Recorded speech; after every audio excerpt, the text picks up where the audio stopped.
Glória a Deus. Graça e paz, irmãos. Pode se assentar. Nós estamos em mais uma quinta-feira de treinamento, capacitação da Escola Bíblica. Eu fico muito feliz de poder estar aqui com vocês e aprendendo também, né? Porque é muito bom. Vocês são muito especiais, são exclusivos.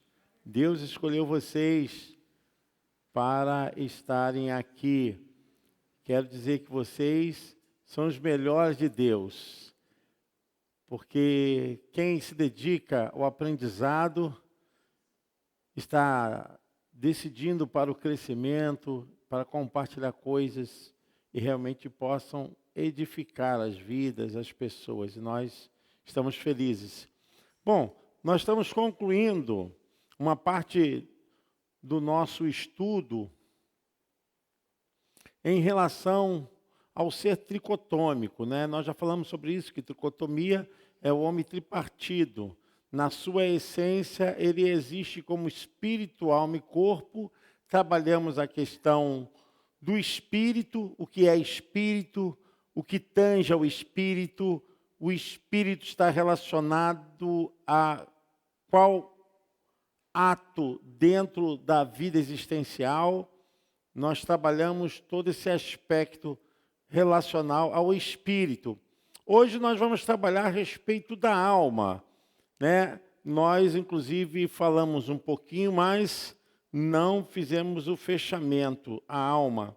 Então, existem 3 teorias a respeito da alma, porque a alma é que dá a capacidade do ser humano se conhecer internamente, em um nível de consciência e externamente pela capacidade dele se comunicar, pela questão visual, auditiva, pela parte do olfato, por todas as sensibilidades externas que o ser humano desenvolveu. Essa parte desse desenvolvimento de se conhecer até um limite da sua capacidade de consciente, ela é parte da alma.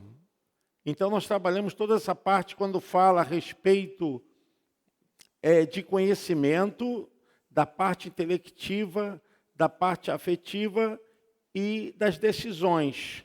Mas eu quero voltar a esse aspecto, inclusive lá em Hebreus 4:12, o escritor fala a respeito dessa instância. Também Paulo vai falar depois, mas lá em Hebreus 4:12 diz o seguinte: porque a palavra de Deus é viva e eficaz, é mais cortante do que qualquer espada de 2 gumes e apta para discernir aí os pensamentos, os propósitos do coração.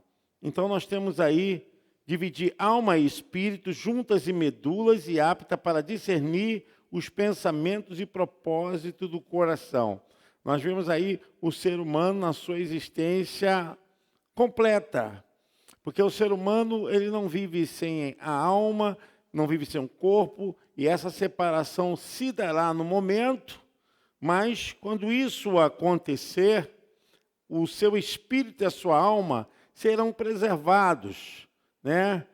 O corpo terá que ser realmente o novo, terá que ser um corpo novo, porque esse corpo ele tem herança terrena, ele tem herança de deterioração química e bioquímica, ele está realmente condenado à destruição. Por isso que a Bíblia fala que se semeia corpo corruptível, então se colherá corpo incorruptível. Está falando justamente da nova imagem, agora apropriada naquele que veio do céu, Jesus Cristo. Porque o corpo de Adão, ele se adaptou ao mal, ele se inclinou para o mal. Então, ele está realmente debaixo de condenação. Mas o que eu quero falar aqui, que dentro dessa visão existem 3 correntes, né? A gente precisa entender isso, que é muito importante quando você for ler a Bíblia. 3 correntes que tratam de pensamentos. Quando se fala em teoria, está se falando em uma argumentação que ela pode ser aceita ou não. Então, ela pode ser debatida. Então, existem vários pensamentos que são correntes teóricas que não conseguem convalidar a argumentação. Fica no campo do debate. Mas, dessas três mais conhecidas, eu considero uma mais aplausível, né, dentro da nossa visão. Uma é o pré-existencialismo. Tá? O pré-existencialismo diz que existe depósito de almas e na hora da fecundação, na hora da concepção, Deus estaria unindo essa alma ao corpo biológico. Então, esse é o pré-existencialismo. E existe também o criacionismo, é que Deus dá a alma na hora da fecundação, instantaneamente.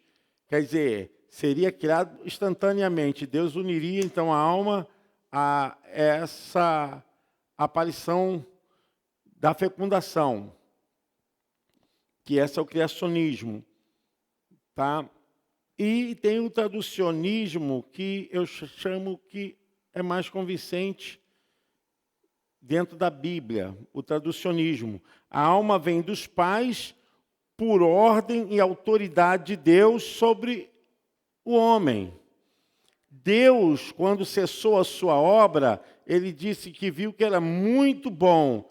Depois que Deus cessou a sua obra, Deus não fez mais obra criacionista, criacional, nada. Ele não criou mais nada. Tudo ali obedeceu uma lei, a um aspecto de realização do propósito de Deus. Então, a alma, na visão do traducionismo, a alma vem dos pais por ordem da autoridade de Deus sobre o homem. Deus deu poder ao homem para gerar isso. Deus deu poder ao homem. Então, é importante que a gente entenda isso. Por que eu não aceito as duas primeiras teorias? Porque Deus não poderia criar algo que poderia estar depois produzindo pecado. Nesse caso, não tem como. O ser humano, depois que perde a inocência, ele produz pecados. Então, ele está sob a tutela e a herança do mal. Nesse caso, como Deus daria algo que ele não tem, que é pecado? Tanto do pré-existencialismo como do criacionismo não tem base justamente nisso. Agora, o do traducionismo tem, porque seria uma herança de Adão que foi perpassada a toda a espécie humana, com Adão como tronco da humanidade. Nesse caso, faz sentido que a alma e o espírito venha pela determinação e autoridade de Deus para o homem produzir. Crescei e multiplicai. Foi a ordem que Deus deu. E vamos pensar, depois do sétimo dia, Deus descansou. Deus não fez mais obra nenhuma. Ali seguiu a um determinismo de leis, de propósitos da vontade de Deus. Bom, essa questão eu queria deixar muito clara para vocês, para a gente poder prosseguir essa questão da alma. Bom, gente, a alma é composta de 3 partes. A mente, a vontade e a emoção.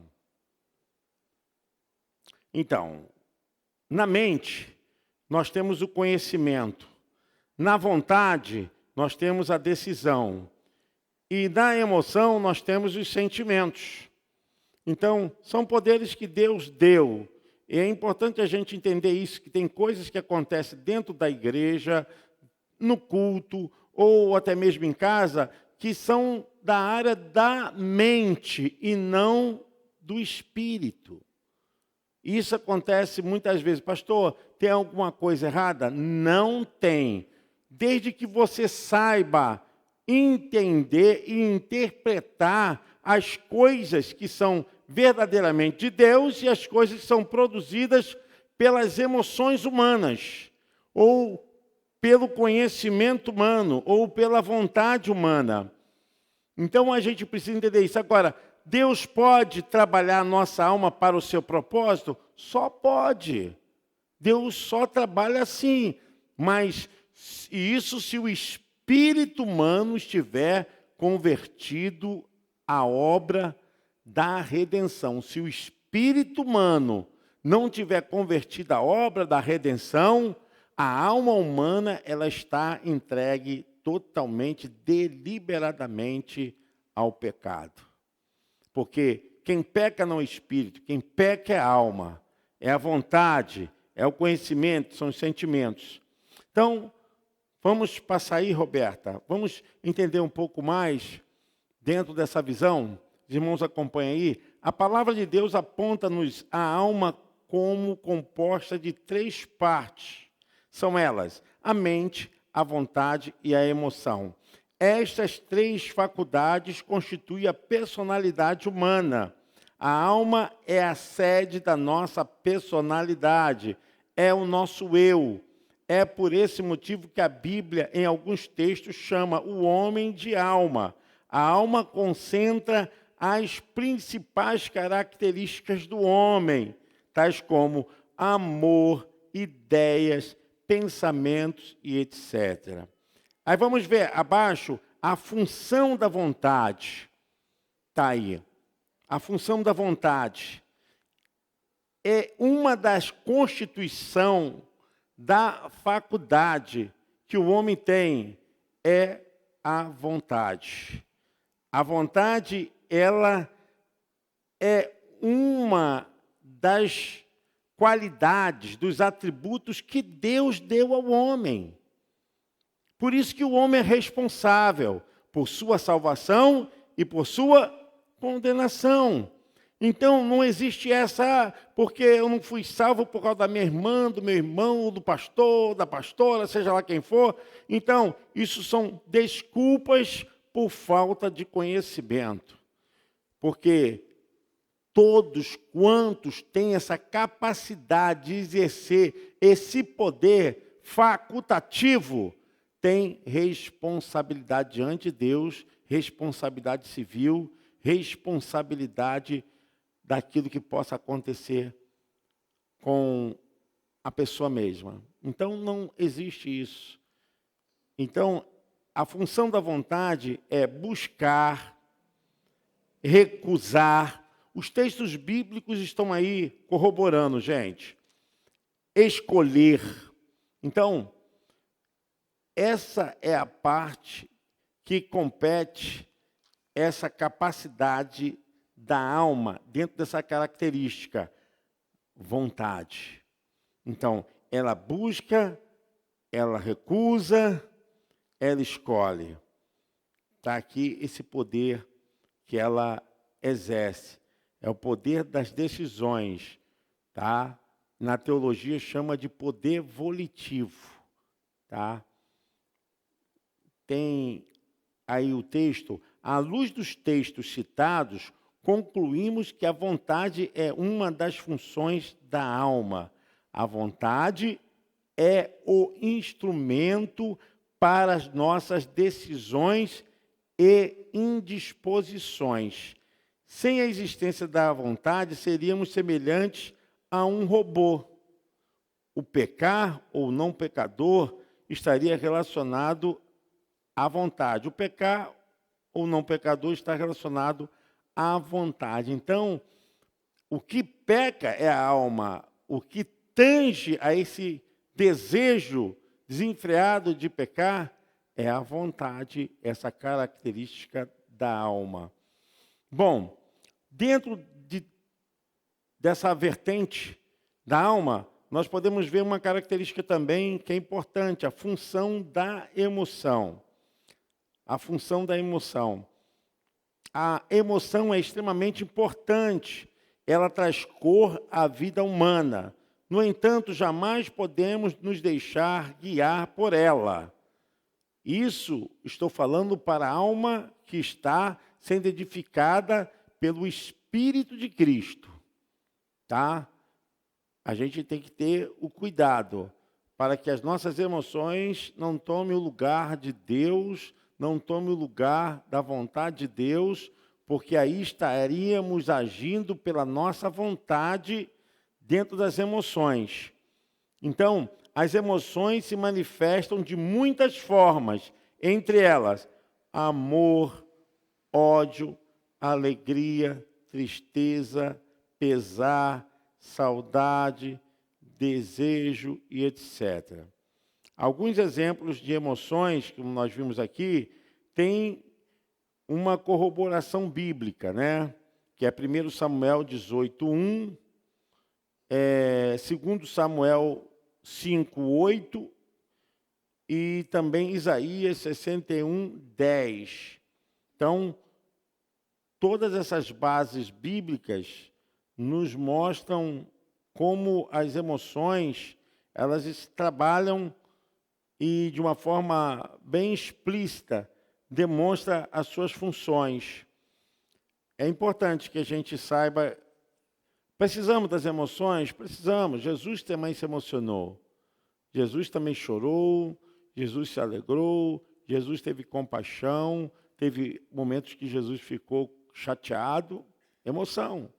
Quando ele botou para fora os cambistas, né, que estavam fazendo da casa de Deus casa de negócios, Jesus teve compaixão, amor, né? Ele se compadeceu.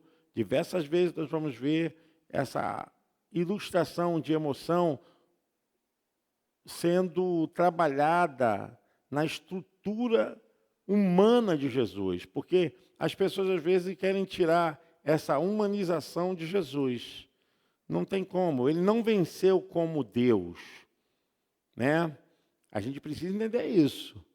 Teve um momento que Jesus chorou, Jesus se irritou, Jesus se compadeceu de ver o sofrimento de pessoas que estavam debaixo do tacão de doenças. Ele foi lá tocar nas pessoas, tocou no esquife de uma mulher que sentiu a dor da perda de um filho.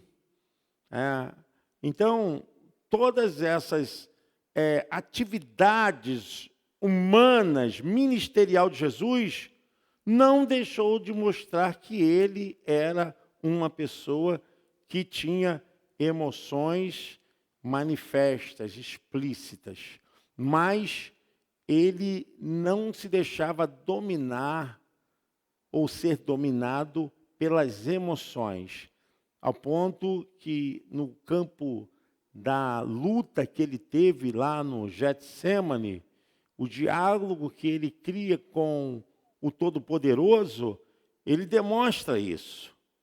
Ali ele estava completamente revelando a sua natureza emocional, humana. Quando ele chama João, ele chama Pedro, chama aqueles dois para ajudá-lo em oração. E a gente vê aqui o dia que Jesus tinha, era um dia muito cheio de atividades. E os discípulos estavam cansados. E chegou um determinado horário que ele sentiu que os discípulos estavam dormindo. Mas, aqui para nós, irmãos, aquilo ali não foi uma displicência, não foi porque eles queriam fazer aquilo, não, porque o cansaço chegou, dominou-os de uma forma tão tremenda. Então, Jesus ali, ele passa por um momento que demonstra as suas emoções. Ele tem um diálogo com o Pai, que o diálogo é muito forte. Esse diálogo, ele até fala: Pai, se possível, passa de mim este cálice. Então, ele demonstrou as suas emoções. Ele estava num sofrimento antecipado. Era um sofrimento que ele estava vendo que iria acontecer. Ele demonstrou as suas emoções, mas, ao mesmo tempo, ele não deu lugar às suas emoções. É interessante a gente falar disso, porque a vida cristã, ela também tem esses momentos, né? É muito bom a gente ver só na alegria, só no tá tudo certo, tudo bem, mas de vez em quando acontece aqueles reveses, né? Aquelas coisas que a gente não quer, que derrama lágrima, que vem tristeza, vem decepção, vem desapontamento, vem situações que nos abatem. Então, gente, nós estamos vivendo espiritualmente dentro dessa estrutura espiritual e também a alma. Não dá para soltar, elas estão ligadas entre si. E nesse caso, essas emoções precisam estar subservientes à vontade do Espírito Santo. Então, o nosso espírito tem que estar aberto a se alimentar das coisas espirituais. Porque se o teu espírito humano não se alimenta das coisas espirituais, quem estará alimentando a sua essência? A sua alma. Vai ser dominado por todas as questões, né? Filosófica, de justiça, de sentimento, de questões próprias. A gente tem que ter muito cuidado sobre isso. Porque dizer assim, cristão não passa por sofrimento, cristão não passa por dor, não tem desapontamento. Gente, é mentira. Passa, tem. O que nós temos que entender é que nossas emoções precisam estar completamente na direção da vontade de Deus. Porque a gente se refaz das cinzas. A gente se refaz dos momentos difíceis da vida. Então, né, o que diz lá no Salmo de número 30, o versículo aí, pastor Carlinhos fala aí, o choro pode durar uma noite, mas a alegria vem... 35, né? Obrigado. Então, a gente vê que esse salmo revela uma clara evidência da nossa realidade existencial. Então, pastor tem sofrimento? Tem. Diácono tem sofrimento? Tem. Obreiros? Tem. Líderes? Tem. Às vezes, assim, uma coisa do nada, uma palavra que a gente escuta, nos fere. A gente não estava preparado para ouvir daquela pessoa. E uma palavra vem como flecha. Aí entra no nosso coração. Aí o que a gente faz? Senhor, tira isso de mim, Senhor. Me ajuda. Senhor, eu sei que não foi de propósito, mas você fica buscando o quê? Através do teu espírito para criar uma proteção para a tua alma. Porque se você deixar a tua alma decidir, você vai ficar raivoso, você vai ficar odiando, você vai começar a ficar amargo, né? Já viu pessoa amarga? Pessoa amarga, tudo é complicado para ela, tudo é difícil. A pessoa amarga, ela faz uma canja com pé de galinha. É complicado. Ela consegue transformar. Então, a amargura... Sabe o que é amargura? Amargura é tristeza sobre tristeza. A amargura, ela leva a pessoa ao quê? Ao ponto do luto. Jesus viveu isso. Ele falou o que para Deus? A minha alma, ela está agora amarga. Jesus estava sentindo amargura. Porque a tristeza que ele sentiu foi em saber o que ele iria passar por nós. Ele recebeu todo aquele sofrimento antecipadamente. Ele diz, a minha alma está amargurada. Ele estava amargo por receber toda aquela atribuição. Porque Jesus não só recebeu o pecado da sociedade contemporânea. Não, Jesus, ele fez um sacrifício eterno. Ele recebeu todos os pecados, o que foi antes da lei, na ação que ele estava entregando e todas as almas que nasceriam e que viriam a pecar no futuro. Olha só o quanto Jesus sofreu. Por isso que nessa hora, ele sente no Getsemane, que a minha alma está em amargura. Então, é uma luta muito grande. Esse lado das emoções, nós temos que ter cuidado, porque já viu aquele crente que está tudo bem ali, glória a Deus. Aí quando vem um problema, pastor, quero entregar meu cargo, não quero fazer mais isso não quero mais esse ministério. Aí chega para a igreja fica com aquela cara, que a gente sabe, cara de tamanduá bandeira, né? Ou cara de carranca, invocado. Sabe por quê? Porque começou a desenvolver o ódio, começou a desenvolver o pesar, o desamor. Então, ele começa a transparecer, na verdade, os seus sentimentos começam a dominar e a direcionar toda a sua vida.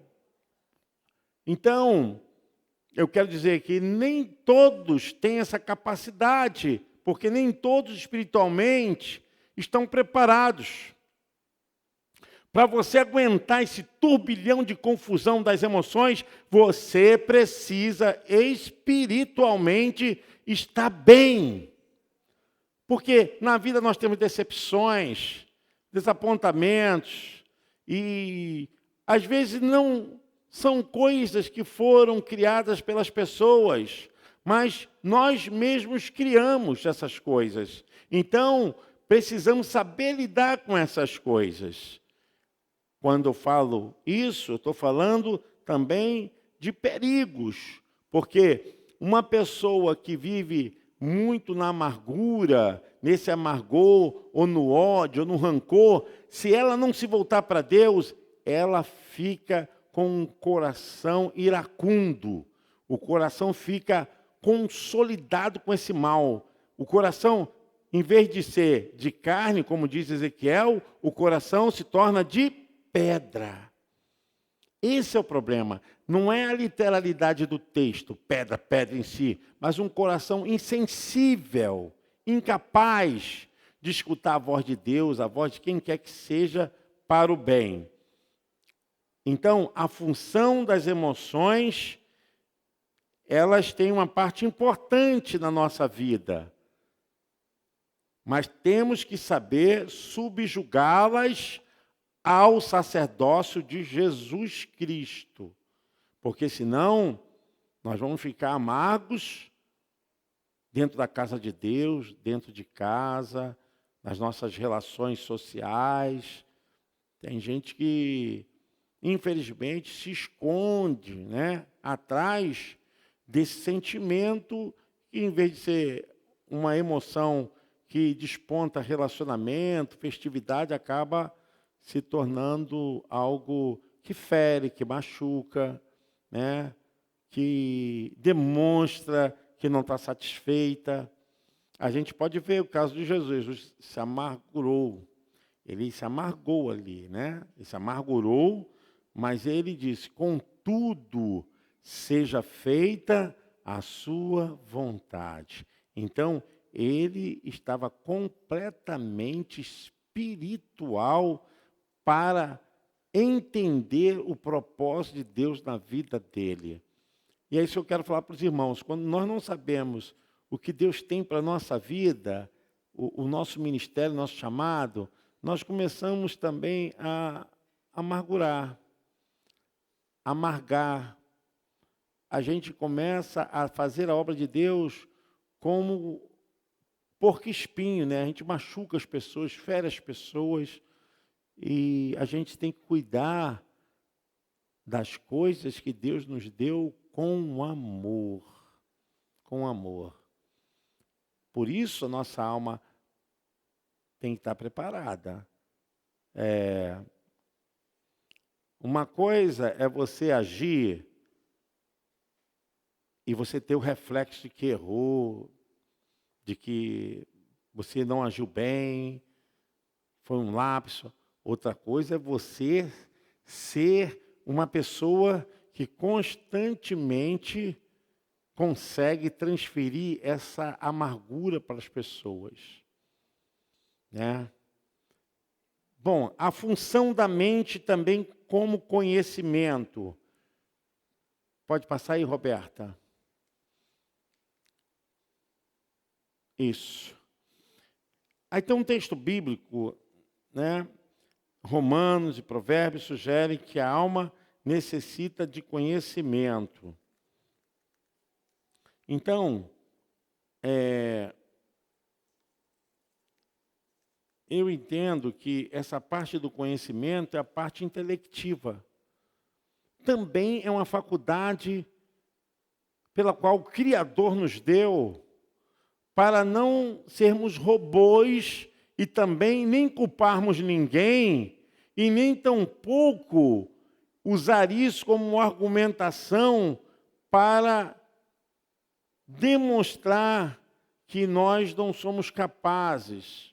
Então, o apóstolo Paulo fala aí, Romanos 12, 1 e 2. Rogo-vos, pois, irmãos, pela misericórdia de Deus, que apresenteis o vosso corpo por sacrifício vivo, santo e agradável a Deus, que é o vosso culto racional. Olha aí. E não vos conformeis com este século, mas transformai-vos pela renovação da vossa mente, para que experimenteis qual seja a boa, agradável, perfeita vontade de Deus. Provérbios 2:10. Porquanto a sabedoria entrará no teu coração e o conhecimento será agradável à tua alma. Conforme os textos, conhecimento é uma função da mente. Logo, a mente é uma função da alma. Entenderam? Conforme os textos, conhecimento é uma função da mente. É uma característica da mente. Logo, a mente é uma função da alma. Então, a gente pode ver que aquilo que nós aprendemos, aquilo que nós temos por conhecimento e atribuímos ao crescimento da nossa capacidade intelectual, isso está relacionado à função da mente. Que a mente, ela é uma característica da alma. Então, nós podemos ver claramente aí a mente tripartida. A mente está tripartida dentro dessa visão.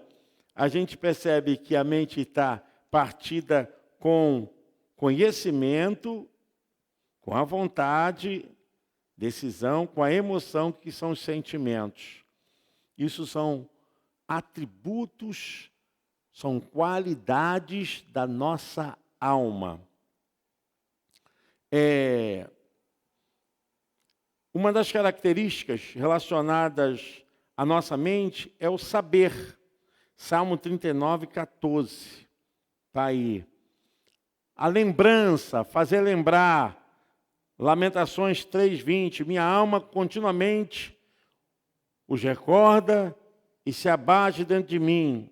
Então, o texto de Lamentações afirma claramente que a alma pode se lembrar. A lembrança é uma das funções da mente. Podemos afirmar que a mente é uma função da alma. Que bonito, né, gente? É importante isso. Por isso que o texto fala, assim, naquele apelo, para que a nossa mente venha se apegar às coisas de Deus. Que as nossas mentes possam meditar na palavra de Deus, para que a nossa alma seja protegida. Seja protegida. A mente é a função mais importante da alma, justamente por atribuir esse conceito de estar se lembrando, né? Se a nossa mente for obscurecida, jamais chegaremos ao pleno conhecimento da verdade. A renovação da mente nos possibilita experimentar e entender a vontade de Deus, que é revelada em nosso espírito humano. Isso aí, se você tiver dúvida, assista a nossa primeira aula. Eu falo sobre o espírito humano. Porque o espírito humano está inapto se ele não for despertado, se ele não for ressuscitado. E se ele não for ressuscitado, despertado, a alma, ela está justamente revestida de prazeres carnais. De prazeres carnais. Por isso que Paulo sempre usa, porque vocês são tão carnais, é usada essa expressão, né? Rebeldia também é o poder da carne. Quando fala a respeito do pecado sempre constante, é o poder também da carne. Olha aí, gente, vamos ler esse parágrafo aí para despertar alguns aí, tá? Quer tomar um cafezinho, gente? Eu sei porque quando eu começo a falar, todo mundo começa a cair de sono. Aqui está uma bênção. Eu acho que vocês têm que tomar um cafezinho antes de entrar aqui. É o cansaço mesmo, né? Pastor, arruma um cafezinho aí, pastor, para mim. Pastor Genésio, um cafezinho. Gente, a gente está aqui numa escola. Olha, a Beta, pode colocar aí, Beta, o parágrafo, os tópicos apresentados. Em diante. Aí depois disso aí, Beta. Os tópicos apresentados. Depois de lembrar, passa isso. Ali, os tópicos apresentados, que eu já passei. Os tópicos apresentados, com base na Bíblia, não deixam dúvidas quanto às funções da alma. São elas mente, vontade e emoção. Então, nós temos na mente a capacidade intelectiva. Dentro da vontade, nós temos o quê?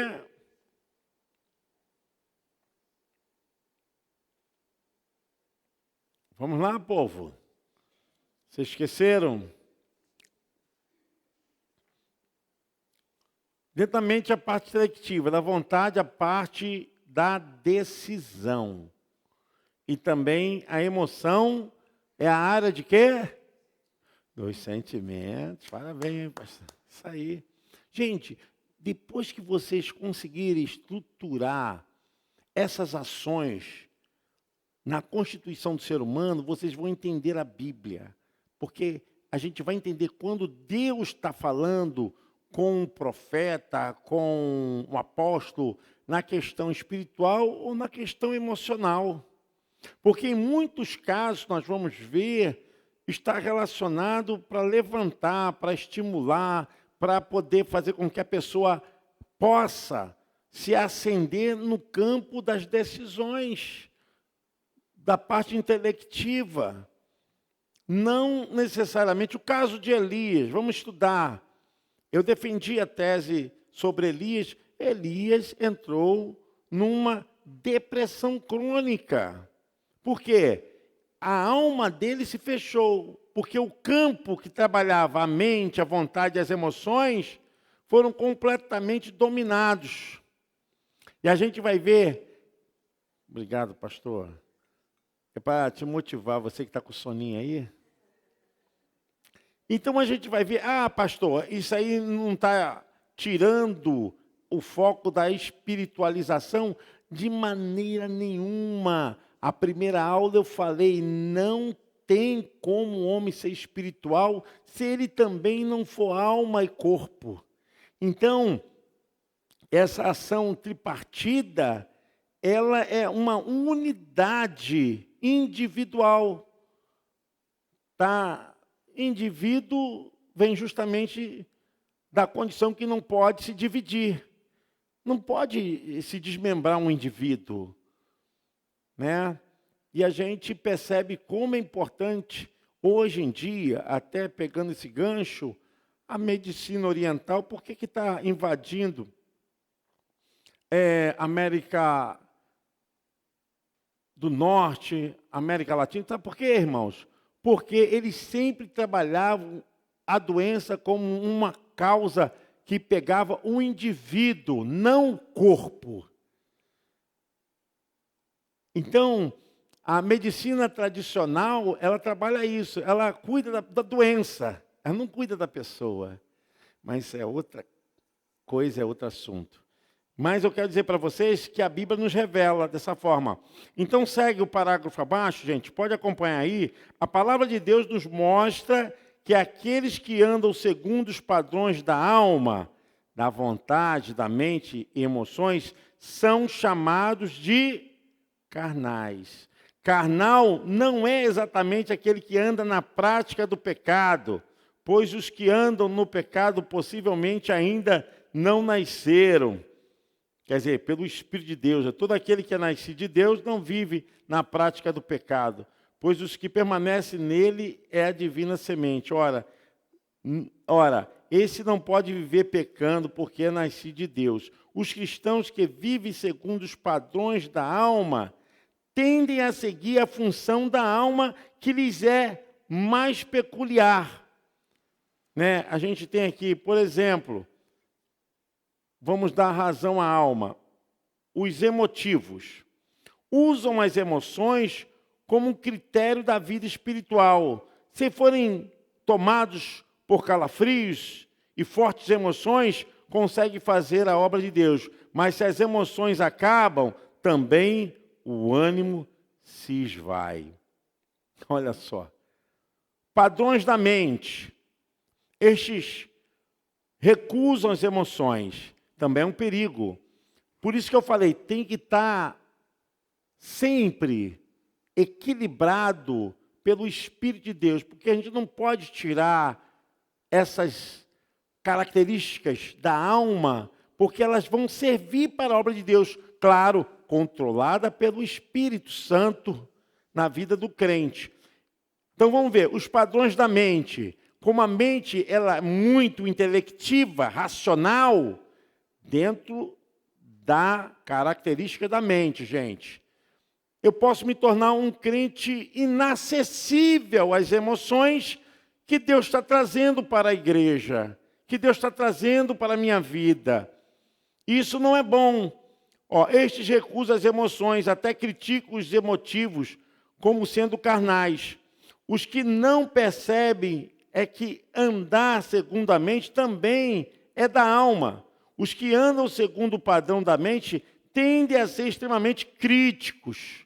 A gente vê isso, né? Recusam tudo. Irmãos, estão entendendo isso? Agora a gente está começando a fechar. Como é importante o equilíbrio. Porque se a pessoa ela for muito intelectiva, ela vai ignorar também aquilo que Deus está trazendo para trabalhar suas emoções.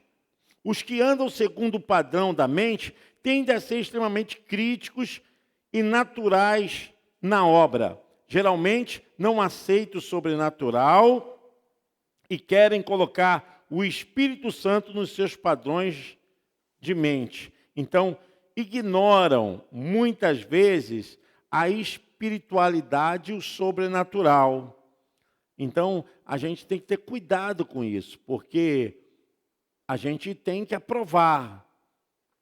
A gente tem que saber se é de Deus, se não é de Deus. Mas também nós não podemos chegar e fechar essa porta e achar que tem que ser conforme um padrão humano. Então, aqui vem a parte C, que são os empolgados pela vontade. E esses são do oba-oba. É a característica de alguns crentes. Sempre disposto a iniciar alguma atividade, porém em pouco tempo o fogo se apaga. Não são dotados de perseverança. Isso a gente pode ver demais dentro das igrejas, demais dentro dos ministérios, demais dentro das lideranças. Então o camarada vai com fogo total, vai com aquilo, aí quando não tem uma persistência, ele se apaga. E até afirmam, se não tenho vontade, não preciso orar, ler a Bíblia, jejuar, afinal Deus não quer sacrifício. Né? Tem aparência de piedoso, mas se trata apenas de desculpas da carne para não servir a Deus. Volto a dizer que a questão carnal aqui não está falando de pecados sexuais, está falando de uma característica da mente que não tem esse domínio e o controle do Espírito Santo.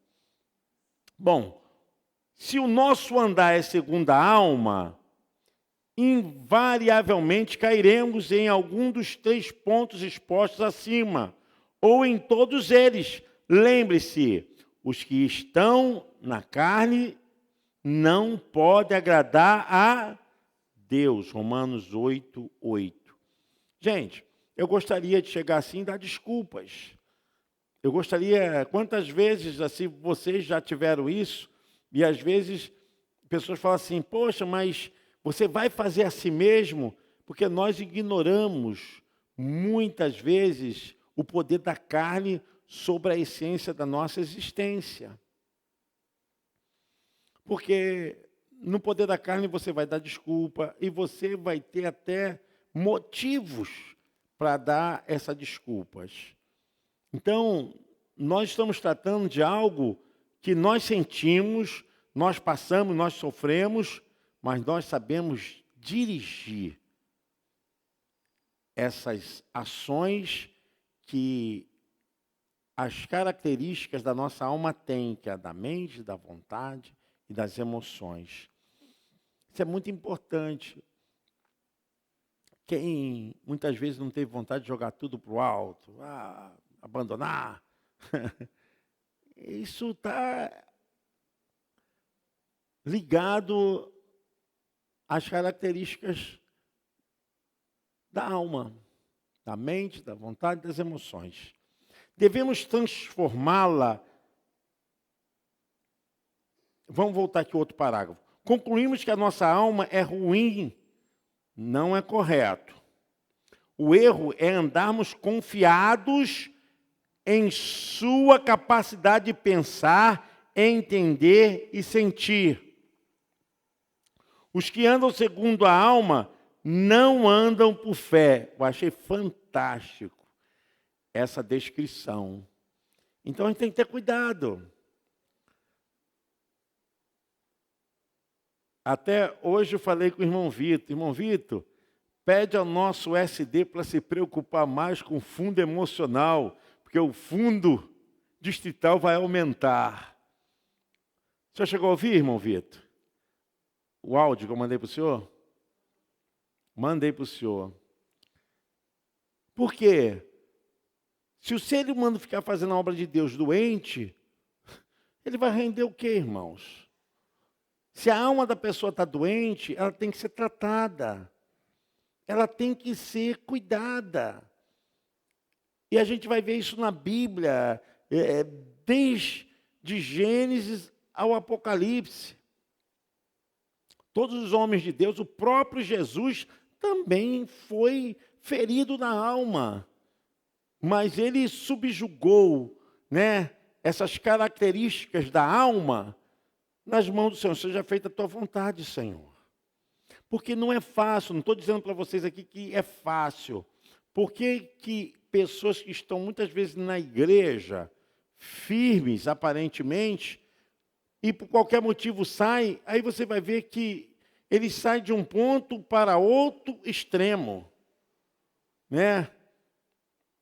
Por que sai de um ponto para outro extremo? Porque aquela vontade que ele tinha há muito tempo, que não tinha sido curada. Então, muitas vezes, vai se afogar em alguma coisa para poder dar desculpas, para poder até se justificar. Tem gente que se sente melhor fazendo isso, pelo menos agora eu estou me afundando mesmo, do tipo seguinte, estou fazendo a minha vontade, olha a vontade aí. Então, não tem como. Pastor não é Deus. Obreiro, diácono, intercessoras, nós não somos deuses. Nós temos que cuidar da nossa vida. Isso é sério. Crente, nós não somos deuses no sentido literal. Nós podemos ser pessoas capacitadas, mas deuses nós não somos. Quero dizer, nós temos influência dentro de nós que nos leva a pecar. Temos que ter cuidado com isso. Então, eu nunca fui muito do tipo de ficar me garantindo em título. Nunca fui. Título é importante? Claro que é. Claro que é. Mas cuidado com a tua alma. O mais importante é você cuidar da tua alma. Porque eu já vi muitos figurões que estavam lá em cima, eram bons, eram tremendos, eram feras, eram pessoas maravilhosas, usadas por Deus, que quando vacilaram, a alma levou eles para a lama.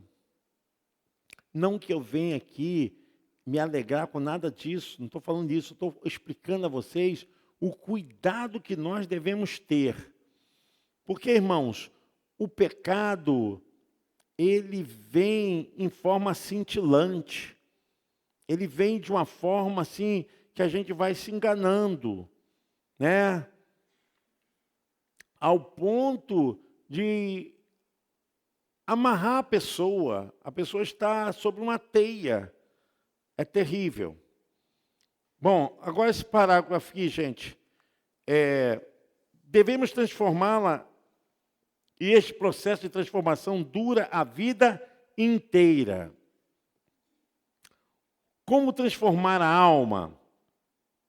Renovando a mente. Porque a mente, ela tem um poder intelectivo. Ela guarda, ela lembra. Então, a mente é a primeira função da alma. Se mudarmos os reflexos da transformação, envolve toda a nossa vida. É a única forma de mudar a nossa mente e conformando-a com a palavra de Deus. Gente, isso aí é importantíssimo. Por que nós voltamos para o caminho? Trazer o povo para a palavra, conduzir o povo para essa nova forma de ação. Gente, porque a palavra, ela é capaz de transformar mesmo. E não vos conformeis com este século, mas transformai-vos pela renovação da vossa mente, para que experimenteis qual seja a boa, agradável e perfeita vontade de Deus. Sou eu mesmo quem me transformo na medida que me encho com a palavra de Deus. Gente, o corpo já é uma síntese muito prática para a gente alcançar. Falar do corpo. O corpo, na Bíblia, é apenas a nossa casa terrestre. Né? É onde abriga o nosso espírito e a nossa alma. A Bíblia nos diz de forma clara que o nosso corpo é apenas a nossa casa terrestre. É o lugar onde moramos neste mundo. A função básica do corpo é ter contato com o mundo físico. Paulo escreve aos irmãos de Corinto e afirma: sabemos que se a nossa casa terrestre deste tabernáculo se desfizer, temos da parte de Deus um edifício. Paulo faz a comparação, né? Completamente antagônica. Uma casinha para um edifício, lá nos céus. Casa feita por mãos, casa não feita por mãos, eterna nos céus. E por isso, neste tabernáculo, gememos, aspirando por sermos revestidos da nossa habitação celestial. Se todavia formos encontrados vestidos e não nus, pois, na verdade, os que estamos neste tabernáculo gememos angustiados. Paulo, ele é filosófico, como ele consegue fazer essa conciliação de você viver nesse corpo sob a pressão do pecado e na esperança de receber um corpo completamente liberto das aflições desse século. Não por querermos ser despidos, mas revestidos para que o mortal seja absorvido pela vida. 2 Coríntios 5, de 1 a 4. Tremendo, né? Quando ele faz essa comparação que tem toda distonia, né? Não tem como comparar. Mas ele fala, estamos presos a essa casa, onde gememos, onde sentimos angústia, mas temos da parte de Deus uma casa, agora um edifício, né? Não feito por mãos humanas. O nosso corpo não tem conserto e nem salvação. eu botei isso aqui muito claro. As pessoas se espantam com isso. Não tem. Precisamos receber um novo corpo. Esse corpo está condenado. Irmão Vitor que gosta dessas coisas. Esse corpo está condenado. Tem que dar o microfone para o irmão Vitor ali. Pastor Júlio, pega o microfone para o irmão Vitor, fazendo um favor. Depois pega aí, irmão Vitor. Então, pega o microfone para o irmão Vitor aí, senão não sai no áudio, as pessoas querem ouvir. O microfone sem fio. Ah, porque está aqui, ó. Está aqui, o pastor Humberto vai pegar. Segura a sua pergunta aí, irmão Vitor. No céu não teremos uma nova alma, mas teremos um novo corpo. O nosso espírito foi regenerado, a nossa alma está sendo transformada e o nosso corpo será glorificado. Estes são os aspectos passados, presente e futuro da nossa salvação. Então, o corpo é bem entendido porque não tem muita coisa a explorar. Bom, o irmão Vitor agora quer fazer uma perguntinha. Pode ficar à vontade, irmão Vitor. Graça e paz para todos, irmão. Pastor, o senhor está falando sobre corpo, alma e espírito, né? Isso. Existe dentro do cristianismo uma divisão. Uma parte acredita a diferença entre o corpo, alma e espírito. E tem outros que acreditam que o ser humano é formado de corpo e alma. E alma e espírito, para essas pessoas, chamado dicotômico. Dicotômico. Ele não acredita, ele acredita que alma e espírito é a mesma coisa. Uhum. Essa matéria que o senhor está dando é para aqueles que acreditam realmente no corpo, alma e espírito, é isso? Isso aí, irmão Vitor. E agora eu faço uma pergunta. Quem está certo, pastor, dentro do cristianismo? Existem essas duas leis, essas duas linhas. Aí, mas aqui também eu vejo aqui no versículo, quando Maria faz um cântico de Maria, né, em Lucas 1, 4, 46 e 47, que diz assim: a minha alma engrandece ao Senhor, e o meu espírito se alegra em Deus, meu Salvador. O senhor falou tudo agora, o senhor já respondeu e tudo já. Não precisa nem mais eu responder. O senhor já respondeu aí, né? Maria, ela subserviente à vontade de Deus, a alma dela se alegrava no Senhor. A alma dela se alegrava, porque são sentimentos da alma. Como ela disse, a minha alma se alegra no Senhor, meu espírito se engrandece, não é isso? A minha alma engrandece ao Senhor e o meu espírito se alegra em Deus, meu Salvador. Então, Maria, nesse ponto, assim, irmão Vitor, Maria foi muito especial, né? Maria foi uma mulher, assim, encontrada no meio de tantas outras, uma mulher realmente consagrada e separada para ser a mãe do Messias. Nessa experiência humana, né? E ela reconhece, né, a grandeza de Deus, ela reconhece a grandeza. Quando reconhece, tá vendo? Esse reconhecer tem a parte intelectiva. Quando ela fala a respeito dessa alegria, é a alegria da salvação, porque o espírito dela já estava preparado, porque Maria também estava esperando o Messias. Maria estava esperando o Messias. O irmão Vitor trouxe até um texto que eu não coloquei aqui, mas contribuiu, irmão Vitor. Contribuiu. Essa parte da dicotomia, vou falar assim para vocês, está muito relacionado aos calvinistas. Aos calvinistas, tá? Então, existe uma linha, mas quando você vai ver a Bíblia, no Novo Testamento, que o Novo Testamento foi escrito no grego, você vê essa divisão muito clara, como o senhor até leu aí. você vê que a tricotomia ela está mais presente. A dicotomia, desculpa, ela se diz lá no hebraico. Ela está mais no Velho Testamento, por quê? Porque o recurso é pouco.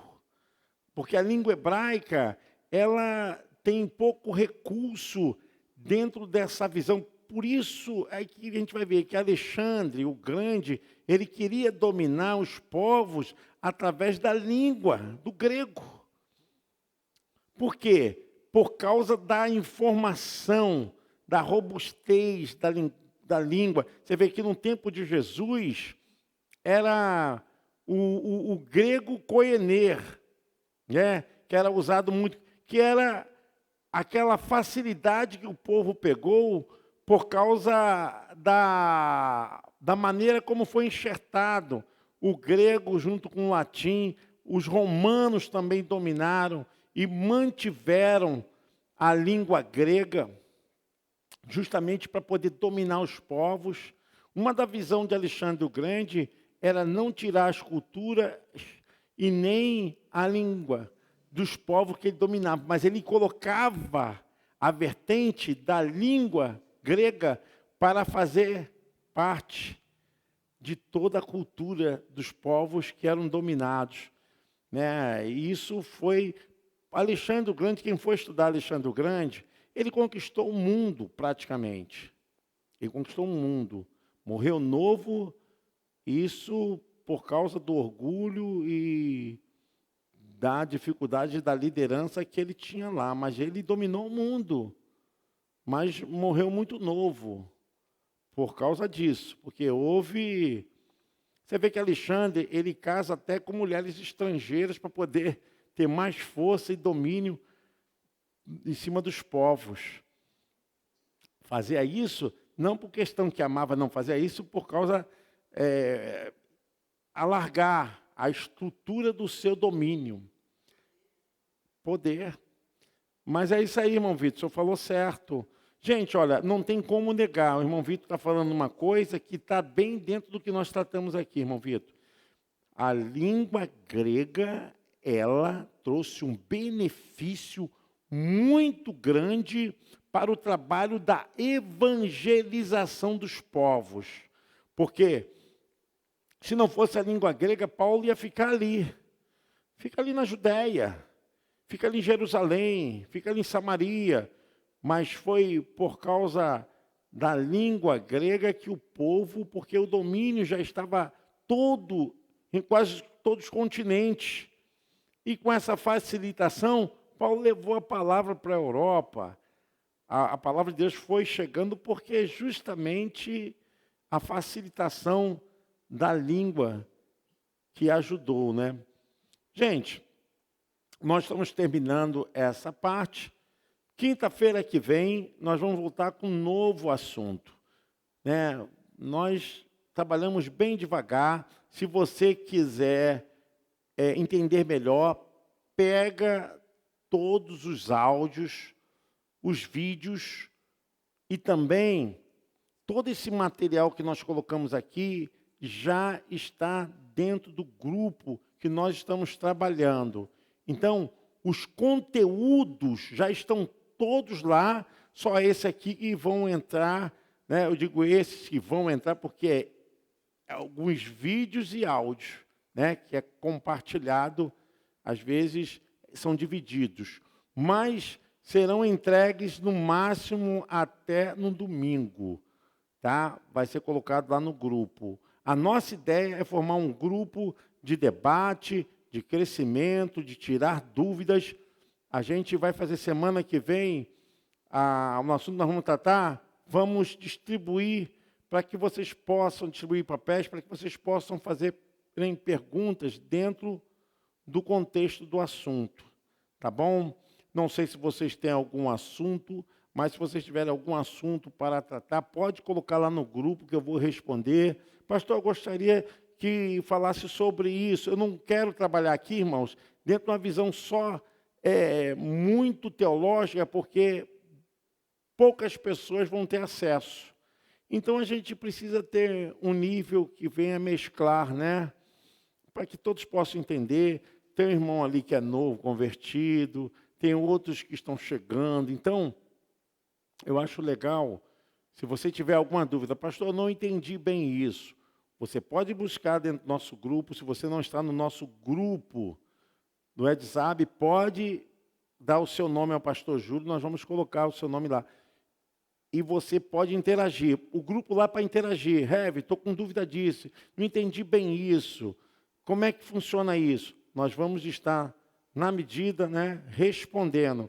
Porque a nossa ideia, irmãos, é treinar e capacitar pessoas na Bíblia. Por isso que é uma escola bíblica. A escola bíblica para crescimento. Fico feliz hoje aqui que está o mestre, professor Carlinhos. Seja bem-vindo. A gente sente muito a sua falta, tá? Seja bem-vindo, tá? Feliz aqui também está o pastor Almir, pastora Tânia, pastor Humberto. Pastora Regina já é freguesa, né? Pastora Regina. Fico feliz, tá, gente? É muito bom, porque nós estamos nesse novo formato e a nossa ideia é realmente criar uma escola. Quando você vai numa faculdade, quando você vai numa instituição de ensino técnico, quando se vai falar de alguma coisa, as pessoas, elas realmente se aglomeram, porque o conhecimento é algo maravilhoso. E a nossa ideia é justamente exaltar a Bíblia, é trazer verdade da palavra de Deus para as nossas vidas. Então, nós temos aqui um grupo muito bom, graças a Deus, mas podemos multiplicar esse grupo e fazer uma coisa diferenciada. Nós temos o culto de terça-feira, que é o único culto da semana da igreja à noite. Precisamos apoiar esse culto. Quinta-feira é a nossa escola de ensino bíblico, sabedoria bíblica. Então, aqui você pode fazer uma coisa que você não pode fazer no grupo ou no culto. Então, a ideia é essa, você ficar à vontade para você perguntar, se levantar, como o irmão Vitor fez. Gente, a ideia é essa, a gente fazer aqui uma escola, realmente para tirar dúvida, para crescimento. Tá bom? Nós vamos, irmãos, nesse momento, fazer o nosso ofertório, agradecer a Deus, porque até aqui nos ajudou o Senhor. Tem sido muito bom nós servirmos a Deus, mas nós precisamos continuar na nossa fidelidade. Vou deixar aqui, irmão Vitor. O envelope amarelinho que o irmão Vitor tem é para você. Dá o branquinho também, irmão Vitor. Para ser um fiel dizimista. É isso aqui, né? Aqui dentro tem a cartelinha. Então, se você não pegou, eu te desafio a ser um dizimista a partir de janeiro, pegando esse envelope, colocando o seu nome, e aqui dentro você vai controlando, e todas as vezes que você dizimar, o nosso tesoureiro vai assinar, falando que já está registrado. Esse aqui é de oferta normal, tá? Você ser grato a Deus. Eu quero que você seja um dizimista, seja um ofertante, mantenha essa obra. Peço aos irmãos que orem por esse novo formato. A minha visão é que nós voltemos para a Bíblia, para o conhecimento da verdade. Nós vamos estudar aqui muitas coisas. Eu tenho temas aqui que eu acho que nem 10 anos daria para a gente falar de todos os temas.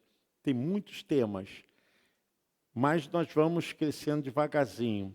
Então, próxima quinta nós estaremos aqui, se Deus permitir, com um novo assunto, trazendo uma nova jornada de conhecimento. Você pode se colocar de pé, nós vamos orar a Deus. Peço, em nome de Jesus, que você seja abençoado. Vou pedir o pastor Humberto, mesmo daí mesmo, pastor, o senhor pode orar por nós, pelas nossas ofertas, dízimos. Senhor nosso Deus, nosso Pai, nós te louvamos nesta noite, Senhor, por tudo aquilo, Senhor, que tem colocado para que nós possamos entender a Tua palavra.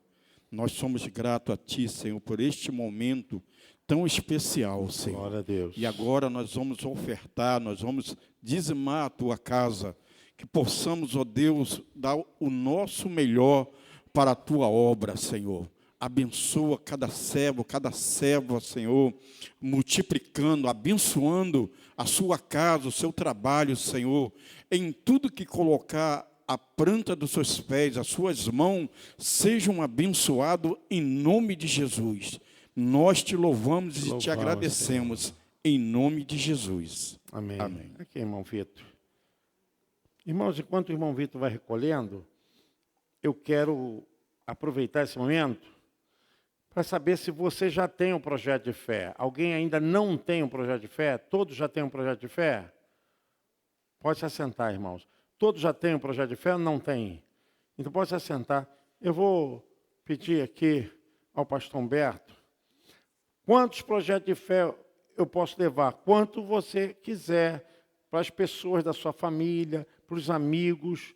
Qual é a visão do projeto de fé? Trazer a pessoa a um direcionamento, tanto para a vida pessoal, quanto para a vida espiritual. Tá? Vocês vão receber o projeto de fé, ele vem abertinho. Aí vocês fecham como está aqui o meu, fechado assim. Eu normalmente tenho uns 3 ou 4 projetos comigo, mas eu também evangelizo as pessoas. Eu conscientizo as pessoas da necessidade de ter uma vida dirigida pelos nossos ideais e pela vontade de Deus. Então, é importante você sempre ter um projeto de fé para também evangelizar a pessoa, ainda mais agora no mês de janeiro. Mês de janeiro. Eu toda vez levo para os meus irmãos. Eles não estão aqui na igreja, mas eu levo para eles. Eu creio que o direcionamento é que vai dar realmente resultado. Pastor, como está funcionando? Gente, aqui tem um QR Code. Eventos com inscrição. Não é porque você vai pagar. Ninguém vai pagar nada. A inscrição aqui é para um controle. É para a gente poder saber daqueles que estão interessados. Porque acontece, a gente forma um grupo, está interessado? Aí o QR Code você direciona o leitor do seu celular, vai cair numa página e você vai preencher lá. Aí nós vamos ter controle. Mas se você não conseguir, não tem problema. Pode vir aqui na secretaria e dar o seu nome ao pastor Júlio. Então, tem a escola da EDSAB, que é essa escola de hoje, e tem Família Nazareno, que é o Familiarizando, para você conhecer a Igreja Nazareno, para você saber como funciona a Igreja Nazareno, para você saber qual o pensamento da Igreja Nazareno Teológica, no que nós acreditamos, em que nós estamos esperando. Então, tudo isso se fala dentro do Familiarizando. E aqui tem um discipulado. O discipulado já é um curso com um teor mais forte, para poder fazer a pessoa um obreiro, um trabalhador da casa de Deus, para a pessoa poder ter mais força para poder estar ministeriando na casa de Deus. No meio, são eventos sem inscrições, curso de obreiro, né, evangelismo social, festa das barracas. Aqui é importante explicar, essa parte aqui, olha para cá, essa parte aqui são os temas que nós vamos trabalhar durante o mês. Esse mês nós estamos trabalhando amor próprio, a porta para a vitória. Foi pregado aqui pelo pastor Almir e também pela pastora Silvia. Domingo, toda Santa Ceia, nós vamos abordar esses temas, tá? Para que haja um sentido da gente orar e também buscar nas nossas vidas a aplicação desses temas. Fevereiro será o perdão, a chave para a felicidade. Então, aqui atrás, você tem os eventos da igreja, aqui no meio. E aqui embaixo, você ser um colaborador. Você pode ofertar pelo Pix, ou você pode fazer pelo leitor do QR Code. Quando você colocar, direcionar aqui o teu leitor, vai cair na conta da igreja. Quando você fizer o Pix também, vai cair na conta da igreja. Isso facilita. Você pode chegar e dizer aqui, olha, eu já dizimei, já ofertei, tem que provar, né? Mandar para o irmão Vitor para ele poder ver direitinho o seu santo dízimo. Então, é uma forma de facilitar e a tecnologia para as nossas vidas. Essa parte aqui, pastor, o que é essa parte branquinha aqui? Escreva aqui o seu projeto para o ano 2022. O que você quer alcançar? O que você... Salvação da minha família, uma porta de emprego, eu quero que minha filha passe num concurso público, que meu marido se converta, não sei. Então, aqui você tem as linhas, você vai estar orando toda a Santa Ceia, nós vamos orar pelo projeto de fé, e você vai trazer o seu projeto de fé, e nós vamos orar. Claro que isso é uma forma da gente direcionar o que nós queremos e o que o Deus Todo-Poderoso quer para as nossas vidas. Alguma dúvida disso aqui, irmãos? Tudo bem? Rose, entendeu, Rose? Beleza. Então tá bom.